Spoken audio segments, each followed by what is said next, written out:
Hi, I'm Damion from Luxury Property Partners, and today my article is going to cover the 6 main reasons that Oxfordshire rental properties could inflation-proof your savings.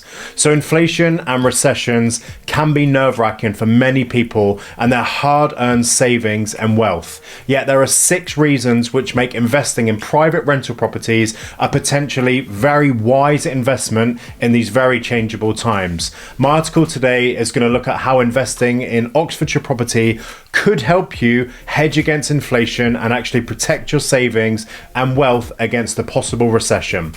The cost of living predicament is threatening the budget of many Oxfordshire householders. Inflation is running at 7.8%, yet the best saving rates in the market are only 2.75%.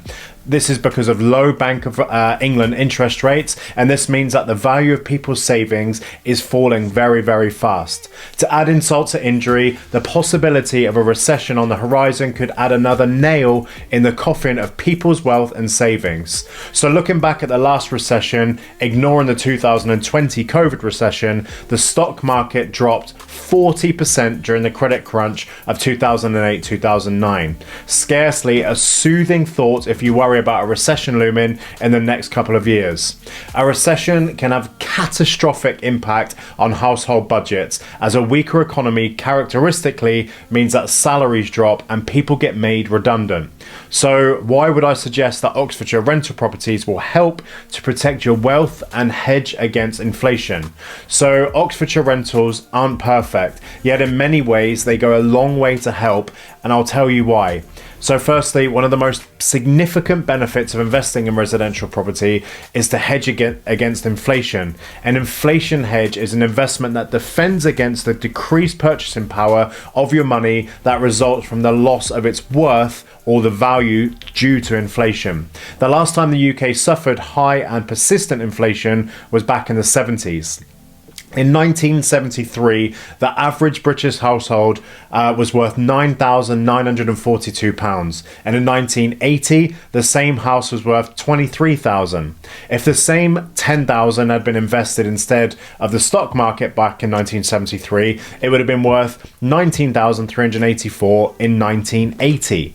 So how did that compare to the inflation? So neither property nor the stock market beats inflation in those 7 years, as the goods and services of that £9,942 in 73 had risen to £25,000 by 1980.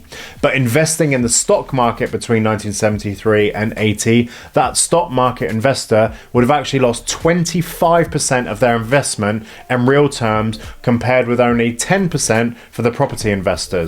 However, there was the bonus of 7 years worth of rent. To give you some idea of what that would be worth in today's figures, even if the rent didn't go up during that time frame, the Oxfordshire landlord will earn £190,000 in rent over 7 years. So number 2, the rental properties have been repetitive, regular monthly income, whilst dividends from the stock market are dependent on there being profits, and in a recession that can be very, very hit and miss. So number 3, existing Oxfordshire landlords know that the rents their rental properties achieve don't historically decline during the recessions in the medium term.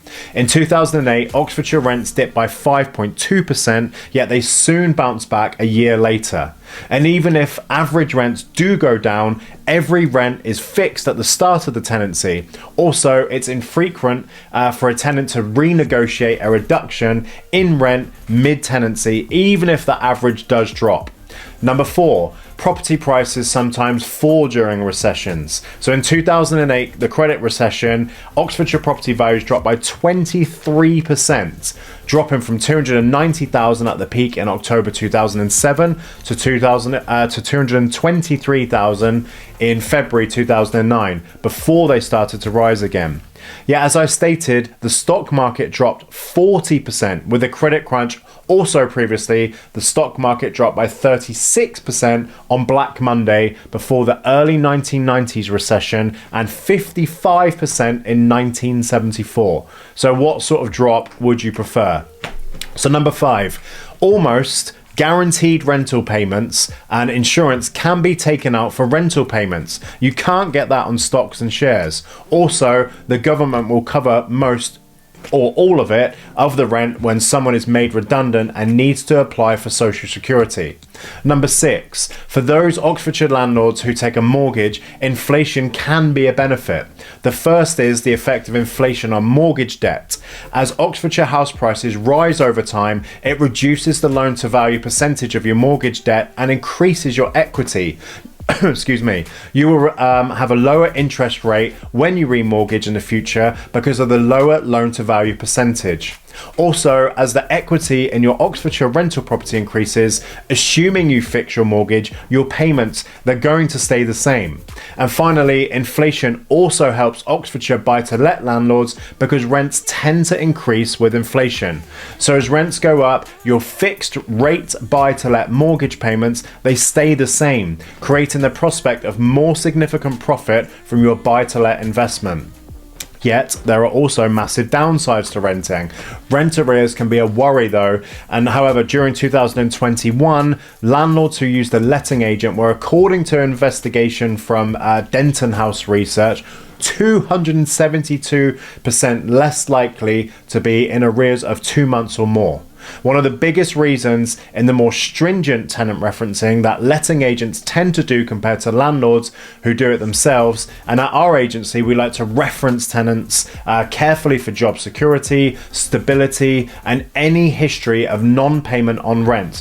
Always liaising with previous landlords or agents to see if they were a good tenant. That is why many tenants with a poor tenancy record are attracted to properties that are not through agents. As they know, not all, but DIY landlords don't reference their agents as thoroughly as letting agents do. Solid referencing is obviously, it's not 100% guarantee you won't get rent arrears or have your rental property trashed, yet it will go a long way to actually mitigate these things. And one of the things about investing in Oxfordshire rental properties is that buy-to-let investors have more control over their returns than stock market investors do. So buy-to-let provides long-term stability and constant income to counterweight the massive swings seen in the FTSE and stock market. There is something very reassuring to me about touching and feeling your investment with the bricks and mortar. You must make your own decision, obviously, when you invest in the private rental market in Oxfordshire. And if you'd like to chat over the phone for 5 or 10 minutes to discuss where I'd be investing in Oxfordshire, don't hesitate to pick up the phone. I hope this helps. This is Damion from Luxury Property Partners.